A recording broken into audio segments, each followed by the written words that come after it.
Cerita kisah perjalanan hidup seorang anak manusia. Memang selalu menarik kalau cerita tentang kehidupan manusia, karena berbagai versi dalam kehidupan yang terjadi dalam setiap kita. Hari ini aku mau cerita tentang kejujuran dalam kehidupan kita umat manusia. Berbagai-bagai karakter manusia yang ada di dalam kehidupan, di dalam dunia ini. Kadang-kadang kalau kita menonton film tuh loh, di situ kita banyak, sebenarnya tidak perlu kita mengalami ya, banyak kita bisa belajar karakter orang di dalam film ya. Ya, ada yang protagonis, antagonis, macam-macam karakternya ya. Jadi memang setiap kita memainkan perannya sendiri-sendiri dalam kehidupan. Nah, tapi soal kejujuran ini aku mau ngomong, kalau soal kejujuran itu penting nggak? Menurut kamu penting nggak? Karena menurut saya itu satu hal yang paling penting dalam kehidupan, utama kalau buat saya sih. Kalau buat saya kejujuran adalah hal yang terpenting dalam kehidupan saya.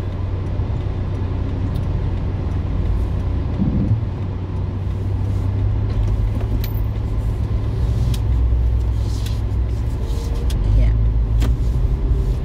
Kadang-kadang orang mungkin berpikir bahwa kejujuran itu bukan hal yang penting ya. Sehingga orang melakukan hal-hal yang tidak jujur.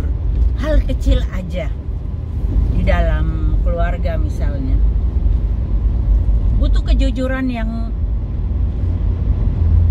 luar biasa dalam kehidupan keluarga loh. Di lingkup yang kecil aja. Suami istri, ibu bapak dan anak-anaknya. Itu butuh kejujuran. Harus ada saling keterbukaan. Karena ketika kita menyimpan rahasia, itu seperti kita menyimpan bangkai yang satu lama-lama akan tercium baunya busuk dan lama-lama nanti akan terbuka.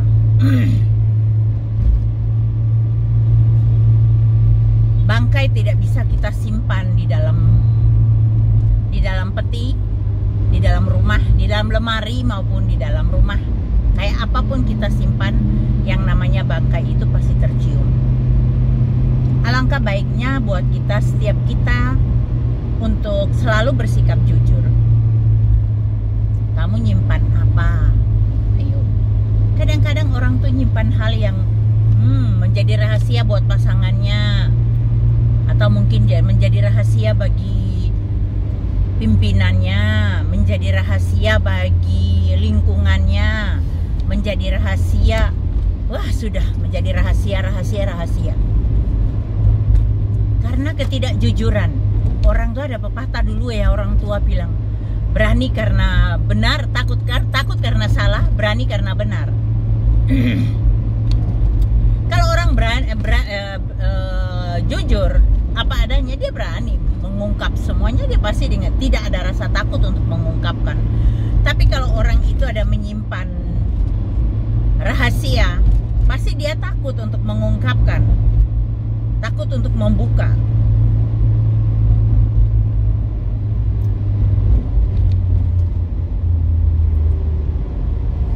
Soal kejujuran bukan soal keuangan, bukan hanya soal keuangan, bukan hanya soal hubungan.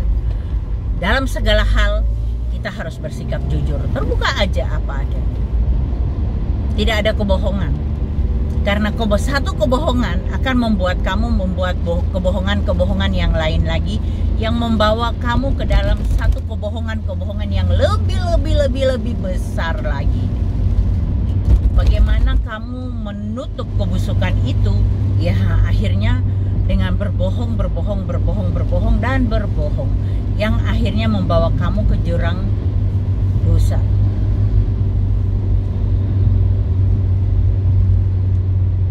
Keterbukaan itu adalah awal dari pemulihan. kalau orang yang jujur, hidupnya pasti terus mengalami Tuhan, mengalami Tuhan, mengalami Tuhan, dan mengalami Tuhan every day, every time. Lihat orang yang berbohong ya, hidupnya tidak ada damai sejahtera. Sukacita, damai sejahtera dari Tuhan tuh nggak ada. Pasti nggak ada, aku jamin. Nggak ada, walaupun mungkin dia uangnya banyak. Tapi tidak ada itu, damai sejahtera dan sukacita dari Tuhan. Karena kita bisa menemukan damai sejahtera dan sukacita dari Tuhan tuh apabila kita hidup di dalam Dia, maka Dia hidup di dalam kita. Kita mau hidup benar nggak? Itu adalah juga keputusan kita, free will yang diberikan Tuhan buat kita. Mau nggak kita bersikap jujur? Ayo, Bapak Ibu Saudara, kamu suka jujur nggak? Kita suka bohong, kita nutupi hal-hal yang nggak, aduh bahaya nih kalau ketahuan. Terus kamu nutupi, gitu nggak? Atau kamu orang yang jujur, yang mau terbuka apa adanya, hidup dengan apa adanya, terbuka aja. Kalau salah itu manusia tuh memang tempatnya salah dan dosa. Tapi kita mau menyadari itu dan tidak melakukan lagi, itu mengambil satu keputusan untuk oke, saya tidak akan berbuat lagi, saya mau sampai hari ini aja cukup, aku tidak akan mengulangi lagi. Itu keputusan kita. Tapi kalau kamu tidak mau ngambil keputusan itu dan hidup terus di dalam kebohongan, percaya deh, kamu tidak akan mengalami yang namanya damai sejahtera dan sukacita dari Tuhan itu. Damai sejahtera dan sukacita Tuhan itu mahal. Harus dibayar. Harus dibayar. Bayar dengan apa?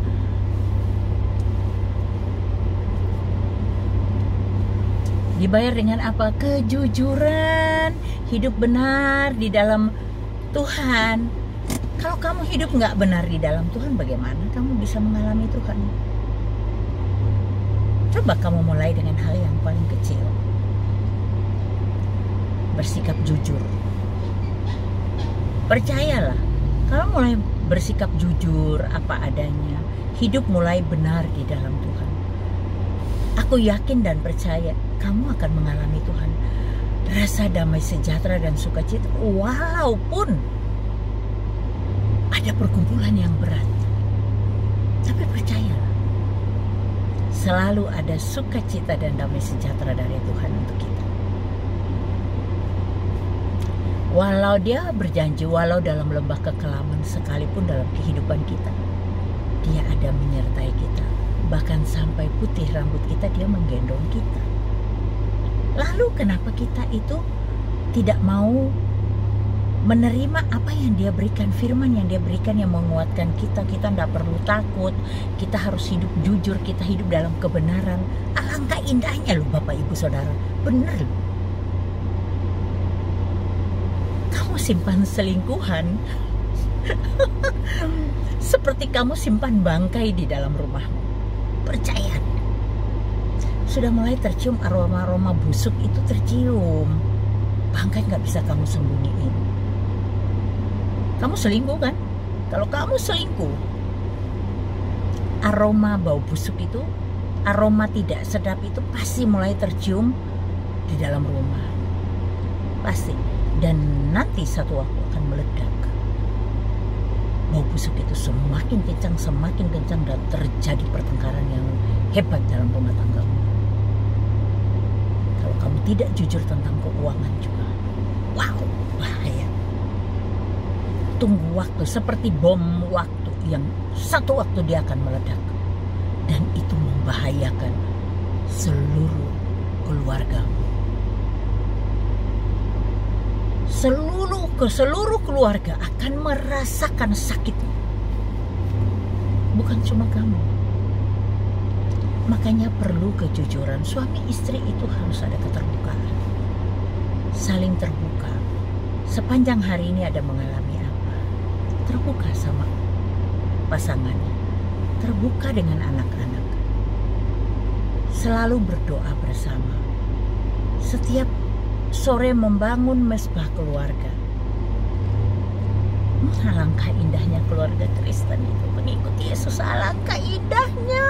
keluarga Kristen, pengikut Kristus itu, kalau kita mau hidup dalam kebenaran, kalau kita mau menjadi pelaku firman, alangkah indahnya.